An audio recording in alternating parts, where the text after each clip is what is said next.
A gente vai retomar esse debate, a gente vai conversar com os líderes para saber sobre isso, porque a sessão extraordinária começa daqui a pouquinho, tem uma sessão solene também. Na sequência, os deputados já podem retomar essa discussão de ontem, né, que começou ontem. Como a gente viu na matéria, o impasse girou também em torno de discutir de maneira fatiada, né, discutir primeiro o distritão ou discutir, antes de discutir a questão do fundo público para o financiamento das eleições. Alguns deputados já admitem que nada, pouco ou nada pode acabar sendo votado, outros deputados já falam que essa discussão pode continuar aí até a semana que vem, não se encerrar agora. Hoje tem reunião também da Comissão Especial da Reforma Política que trata da questão de cláusula de desempenho e também do fim das coligações, e alguns deputados falam em trazer já essa discussão para o plenário no meio de todo esse debate que já começou ontem. A gente vai conversar sobre isso com a vice-líder do PT, a deputada Margarida Salomão, que está aqui com a gente, que é do PT de Minas Gerais, e com o deputado Alfredo Kaifer, que é líder do PSL, ele é do PSL do Paraná. Deputada Margarida, bom dia. Vamos conversar um pouco primeiro sobre essa sessão de ontem. Por que essa resistência a votar, como se diz, fatiado? Por que a oposição defende a colocação primeiro, em votação primeiro do texto principal? O que a senhora acha que vai sair dessa discussão? Para a oposição, era fundamental não votar em primeiro lugar o distritão. Essa, na verdade, foi a grande contenda, foi o que impediu que se fizesse a votação ontem. Se fosse votado o texto como um todo, depois nós votaríamos o distritão como um destaque. Mas nós tememos, dada a nossa posição fortemente contra o distritão, que se nós fizéssemos essa concessão de fatiamento, nós comprometeríamos o êxito na nossa perspectiva. Na perspectiva da oposição, é ruim votar só o distritão, acabar aprovando só isso? Olha, eu acho isso uma desgraça, dado que, bom, é a lei de Murphy, tudo que é ruim pode piorar. Hoje, com certeza, a composição do Congresso já é uma composição muito complicada, lidar com ele é um problema para a sociedade, para o Executivo, mas o distritão tem o risco de agravar todos os problemas sem resolver nenhum deles. Do ponto de vista, é importante dizer isso, para nós do PT, praticamente todos nós estaríamos eleitos pelo distritão. O problema não é esse, o problema é conceitual. Nós não estamos discutindo o resultado.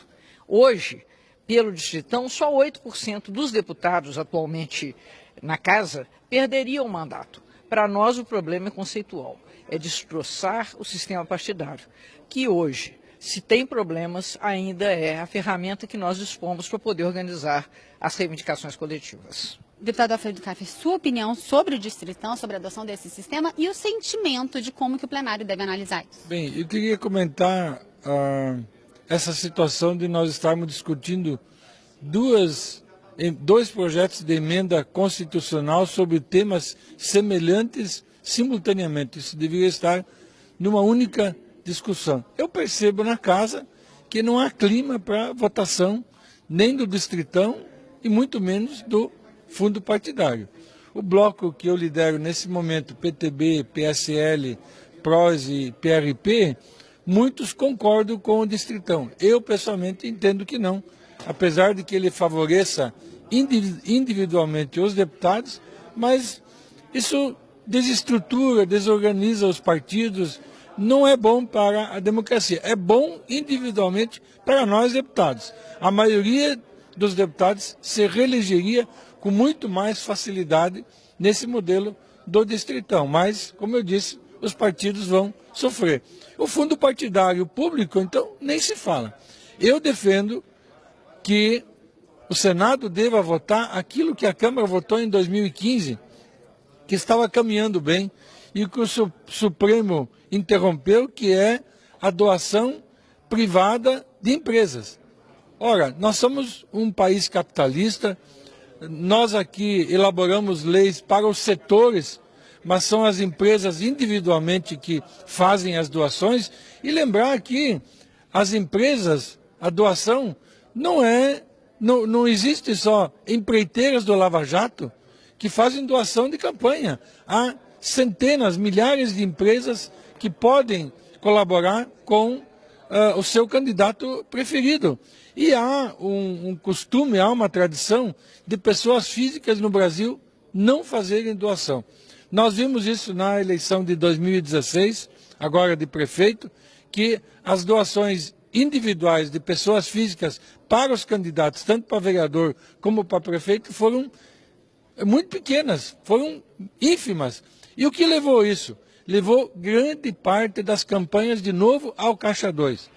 É isso que nós queremos, ou queremos campanhas organizadas para a gente não estar à frente dos tribunais depois da eleição. Então, eu acredito que Distritão não evolui, fundo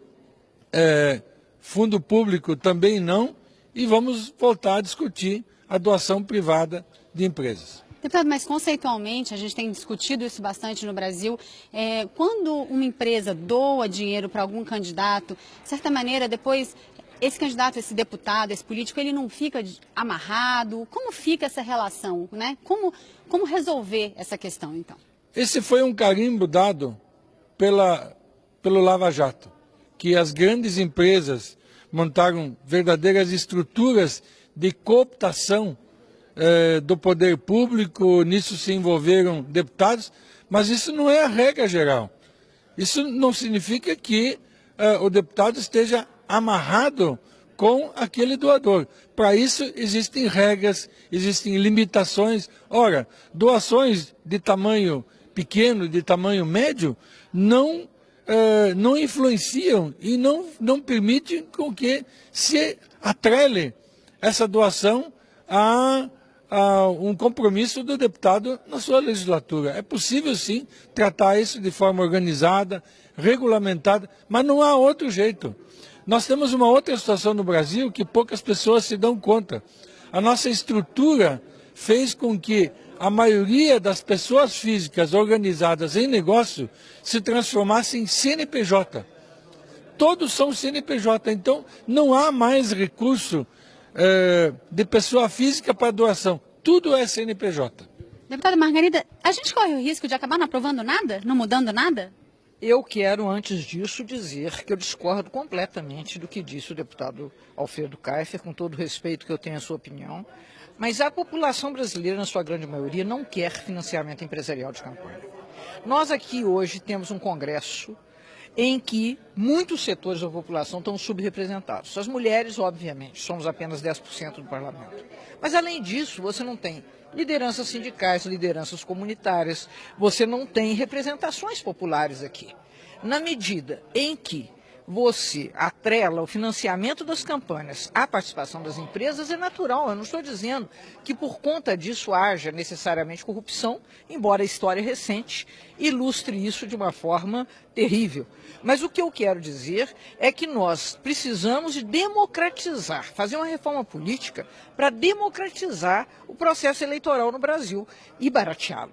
Isso sem sombra de dúvida. Eu sou a favor do fundo público, não no valor em que ele estava sendo cogitado, mas um fundo público que permita que todas as pessoas no Brasil possam disputar uma representação na Câmara com valores significativamente mais baratos. E como não há consenso, e está claro isso aqui até pelas nossas participações, não há uma maioria clara com relação a uma ou outra dessas posições, corre-se o risco de não se votar nada.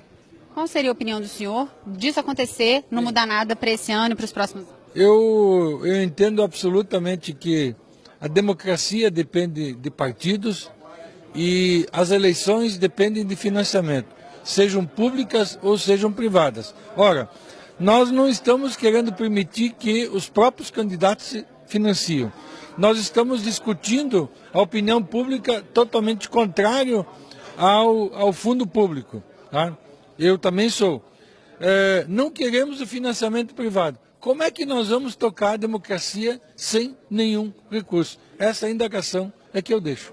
Chegando à parte da cláusula de desempenho e o fim das coligações no plenário, qual a temperatura que vocês sentem sobre isso? Acho que com relação a isso há menos problemas. Embora haja resistência dos partidos menores, mas em todo caso sobre isso construiu-se um consenso maior, pelo menos de parte dos grandes partidos.